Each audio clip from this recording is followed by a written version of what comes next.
तो औरंगजेब के गड्ढे को उखाड़ने से अच्छा है आप विकास के एजेंडा को तय करो ना यार। आप धर्म के नाम पर राजनीति नहीं होनी चाहिए, बंद होनी। इतिहास को आप अगर डरते नहीं है तो उस इतिहास को खत्म क्यों कर रहे हैं? आप अंग्रेजों के इतिहास को क्यों नहीं खत्म कर रहे? इतिहास मिटाने का काम कौन कर? आजकल पढ़ने का सिलेबस बदल दिया जा रहा है। एक बार भी नहीं जमीन को चूमते हो। वो 5 वक्त नमाज पढ़ता है, 5 वक्त जमीन को। जो अंग्रेजों का पिट्ठू रहा है, पिट्ठूधारी सरकार चल रही है। आप खाली मोदी का इतिहास होना चाहिए, अडानी का इतिहास होना। एजेंडा चलाते हो हिंदू मुस्लिम, हिंदू मुस्लिम, ये एजेंडा नहीं भारत को पसंद। उसको प्रेशराइज कौन कर रहा है? मुख्यमंत्री कह रहा है कि ये हमारा वो पहलवान आदमी है, इसका दोषी भारतीय जनता पार्टी का एजेंडा चला रहा है। जो संविधान से देश चलता है, धर्म से देश नहीं चलता। 2014 के बाद जो धर्म का एजेंडा बनाया जा रहा है ठेकेदार।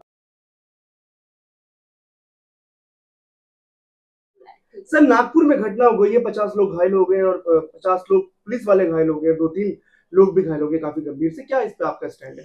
देखिए, जिस तरह से आज सरकार अपने दायित्वों का निर्वहन न कर इधर उधर के बात पर ज्यादा तवज्जो दे रही है, जिस तरह से आज धर्म का एजेंडा बनाकर भारत को तितर बितर करने के लिए 370 लाख करोड़ देश पे कर्ज है, युवा बेरोजगार है, शिक्षा सड़क स्वास्थ्य पे चर्चा नहीं होनी चाहिए, बेरोजगारी पे चर्चा नहीं होनी चाहिए, जो ये सिलेंडर की गारंटी दे रहे हैं तो उस पर चर्चा नहीं होनी चाहिए। ये सब बंद कर कर जिस तरह से निरंतर आज ये एजेंडा बना चुके हैं, जिस तरह से आज धर्म का एक कॉरिडोर तैयार कर रहे हैं कि अगर धर्म के आधार पर देश को बांटने की रणनीति, तो ऐसे धर्म नहीं चाहिए।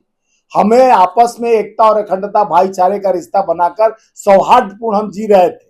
2014 के बाद जो धर्म का एजेंडा बनाया जा रहा है, ठेकेदारी प्रथा चालू कर दी गई है धर्म के नाम पर। देखिए, काशी में कॉरिडोर बनाने में कई प्राचीन मंदिरें तोड़ी गई और मस्जिदों में मंदिर खोजा जा रहा है। ये नहीं खोजा जा रहा कि सड़क सुरक्षित है कि नहीं, महिला सुरक्षित है। कानपुर में बहन बेटियों का 2-2 बेटियों का रेप हो जाता है, 3 साल के बेटी का रेप हो जाता है। उस पर उत्तर प्रदेश सरकार में जो बाबा कहते हैं कि हम बहुत सुरक्षित प्रदेश दे रहे हैं, तो नागपुर मणिपुर का हाल बनाने का कोशिश किया जा रहा है। जिस तरह से मणिपुर की दुर्दशा आप लोग देखे होंगे, मणिपुर में निरंतर 2 साल तक वो घटना पर पर्दा डालती गई सरकार। अंतोगत्वा क्या हुआ कि वो राष्ट्रपति शासन लगा दिया गया। अब महाराष्ट्र में महिलाओं को 2500 रुपया देने की गारंटी दी है, सिलेंडर 500 रुपया में देने की गारंटी दी है, किसानों का लोन माफ करने की गारंटी दी है, तो इनसे नहीं हो पा रहा है। तो अब एक ही एजेंडा है कि धर्म के नाम से इन्हीं के छल्ले बल्ले उछल्ले, जिसको धर्म के नाम पर विक्रांता फैला रहे हैं, जैसे विश्व हिंदू परिषद वगैरह के सब लड़के, जिस तरह से अतताई की तरह अपना देश को बांटने की रणनीति की जा रही है। आज धर्म तो हमारे आस्था का चीज है, हमको भगवान तो कहा है खुदी में खुदा है, बाखुदी में क्यों देखते हो? रामा इति क्रियंती तुम में हम में खड़क खम में। जब हमारे विरासत में भगवान बसा हुआ है, हम संविधान की बात करते हैं, हम लोकतंत्र की बात है। संविधान से देश चलता है, धर्म से देश नहीं चलता। धर्म से तो हमारा व्यवस्था चलता है, हमारा घर पूजा अर्चना से शांति मिलती है, सुकून मिलता है। हम उस बाध्य है कि हमारे पूर्वजों ने जो कार्य किया है धर्म का पालन करना, वो करते हैं हम। लेकिन धर्म के आड़ में जो नागपुर में निरंतर, अब पुलिस भी सुरक्षित नहीं, आप शासन कुशासन में जिस तरह से एक धर्म को टारगेट करके उनका चादर जलाकर, उनको क्या प्रश्न है? एक तरफ आप दुबई के शेख का गले मिलकर जिस तरह से प्रधानमंत्री वेलकम देश में करते हैं, स्वागत करते हैं, एयरपोर्ट पे स्वागत होता। अपने देश के मुसलमानों से जब राजनीति का जब समय आता है, जब देश के मुद्दों की बात होती है, जब पार्लियामेंट में हमारे नेता राहुल गांधी जी कहते हैं कि जो 36 लाख वोट बढ़ गया महाराष्ट्र में, उस पर चर्चा होनी चाहिए। फडणवीस ने कहा है कमिश्नर को कि सख्त कार्रवाई की जाए इसके ऊपर। 163 धारा भी वहां पर लगा दिया गया है। देखिए, 163 140 धारा तो वो लोग निरंतर लगाने में ही तेज है। देखिए, जिस तरह से आज औरंगजेब और छत्रपति शिवाजी महाराज हमारे आदरणीय हैं, सम्मानीय हैं, हम उनके हृदय से उनके लिए। लेकिन आज जो औरंगजेब का जो घटना बताते हैं, तो देश में जिस तरह से अंग्रेजों के पिट्ठू बनकर ये भारतीय जनता पार्टी के लोग, सावरकर जी जैसे लोग, जो निरंतर लव लेटर लिखा करते थे, जो कहते थे चंद्रशेखर आजाद के सेना में, जय हिंद सेना में भर्ती मत हो, अंग्रेजों के सेना में भर्ती, जो अंग्रेजों का निरंतर। ये बताइए, अंग्रेजों का बनाया हुआ चीज तो आपको बुरा नहीं लगता है? अंग्रेज इतना साल तक हमारे भारत का सोना का चिड़िया था। अंग्रेज हमारे देश का पचक्की उड़ा के ले गए, एक एक सामान उठा के ले गए। हमारे सुई तक बनाने का शक्ति नहीं तो सामर्थ्यवान थे हमारे नेहरू जी, गांधी जी, जिनकी वजह से भारत खड़ा हुआ, सरदार पटेल की वजह से, नेहरू जी की वजह से, इंदिरा गांधी जी और राजीव जी के त्याग और बलिदानी पर जो भारत आज खड़ा है, जो हम सौर गाथा जो 26 जनवरी को देखते हैं, सेना खड़ा करने के लिए इंदिरा जी ने जिसने त्याग किया, नेहरू जी ने त्याग। नागपुर में वायलेंस हुआ है, ये कहीं ना कहीं कांग्रेस का एक बड़ा पाप है। देखिए, आरएसएस का एजेंडा तय होता है। आरएसएस धर्म को एक तरफ जाते हैं, मुल्ला और क्या कहते हैं, एक तरफ जाते हैं मौलाना को वाई प्लस सुरक्षा दिलवा देते हैं। आरएसएस प्रमुख 52 साल तक तिरंगा का पहचान उनके पास नहीं था। वो लोग तिरंगा को नहीं पहचानते थे। जो देश के आन बान शान है, तिरंगा हमारा पहचान है, ये तिरंगा हमारा सम्मान है, इस प्रतीक को नहीं पहचान पाए। उन्होंने 52 साल तिरंगा आरएसएस के मुख्यालय में नहीं, और आज एक एजेंडा धर्म का बनाकर जिस तरह से जात पात में बांटने की कूटनीति किया जा रहा है, हम धर्म के विरोधी कोई नहीं है। किसको चाहते हैं आप? कौन है इसका दोषी? इसका दोषी भारतीय जनता पार्टी का एजेंडा चला रहा है, जो आरएसएस और विश्व हिंदू परिषद। वो कैसे अफवाह करेंगे? देखिए, आप देखे होंगे, हम लोग ईद के दिन भी ईद भी पड़ा है, होली भी साथ साथ मनाए है, और कितना सौहार्दपूर्ण हमारा होली ईद में कितना नफरती बात बोया गया। बार बार मुख्यमंत्री, एक सीओ ने क्या बोला कि अपने घर में घुस जाओ, इतने टाइम पर नहीं निकलना, एक बाधक बात बोलने की कोशिश। क्या सर्कल ऑफिसर ऐसी बातें बोलते हैं? मतलब ये ठीक शोभा बात है? देखिए, और उसको प्रेशराइज कौन कर रहा है? मुख्यमंत्री कह रहा है कि ये हमारा वो पहलवान आदमी है, कह दिया। अरे भाई, यानी उसको प्रोत्साहित कर रहे हैं, आप प्रोटेक्ट कर रहे हैं किसी अधिकारी को। तो इसलिए आप एक जात को आप टारगेट बनाकर, धर्म को टारगेट बनाकर आप देश में क्या संदेश देना चाहते हैं? हम तो शांतिपूर्ण होली मना रहे थे, मनाए भी, और देखा एक पूरे देश में सौहार्द देखा किस तरह से। आप देखे होंगे, एक मजार के पास हिंदू मुस्लिम मिल के होली मनाए, जबरदस्त मनाए, और इस तरह का सौहार्द हमारे देश में है। हम ईद का सेवैया खाते हैं तो वो होली का गुजिया भी खाते हैं। मेरा औरंगजेब का काला इतिहास रहा है, ऐसा कह रही है भारतीय जनता पार्टी के एजेंडा रहा। औरंगजेब, चाहे अकबर ने तो कई सोने का छत्र देवी माता मैहर देवी में चढ़ाए, कंगना देवी में चढ़ाए, और कई यानी वहां भी वैष्णो देवी में चढ़ाए। तो हमारे धर्म को में अकबर से तो जोधाबाई का शादी हुआ था, वो हिंदू थी, और अकबर ने तो यहाँ पर बहुत कुछ काम कीर्तिमान किया।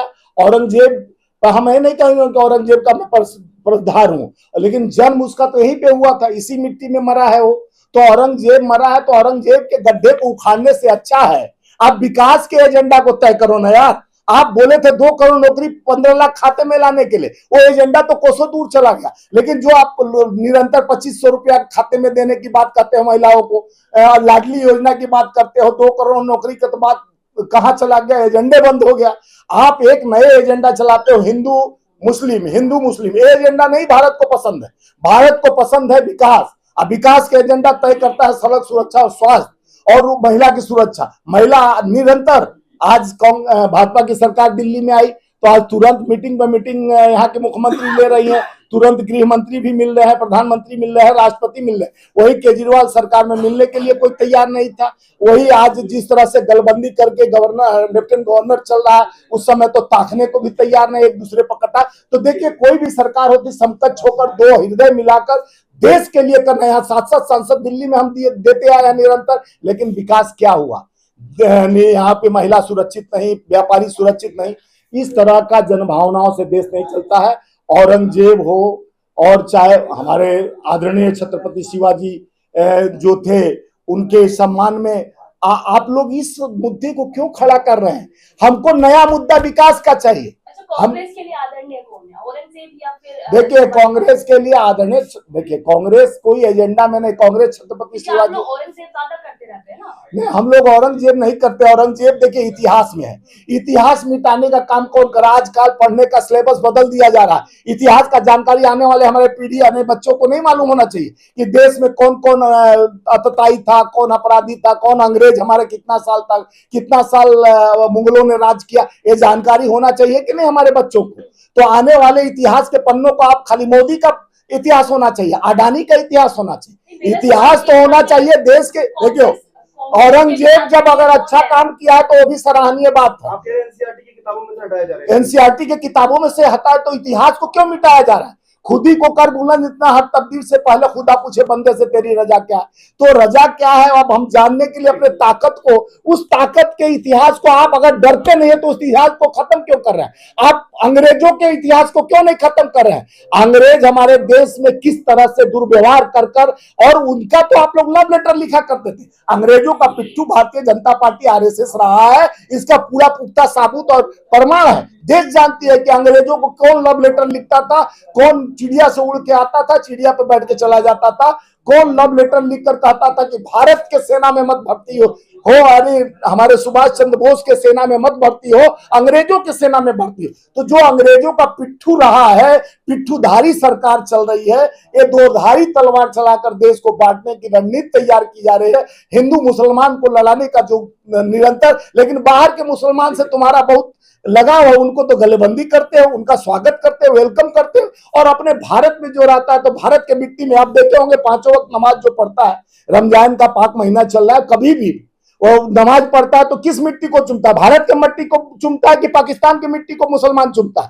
भारत के मिट्टी को जो चुमता है, भारत के मिट्टी में खाक राख उसका मिलता है, तो वो उससे बड़ा भारतीय कौन? तुम तो एक बार भी नहीं जमीन को चुमते हो। वो 5 वक्त नमाज पढ़ता है, 5 वक्त जमीन को चुमता है, सबसे बड़ा हिंदुस्तानी तो मुसलमान है। उन पे आप लोग जहर क्यों बोल रहे हो? ये हमारा एकता और अखंडता भाईचारे के रिश्ते को तोड़ने का आपको कौन ठेका दे रखा? धर्म के नाम पर राजनीति नहीं होनी चाहिए, बंद होनी चाहिए।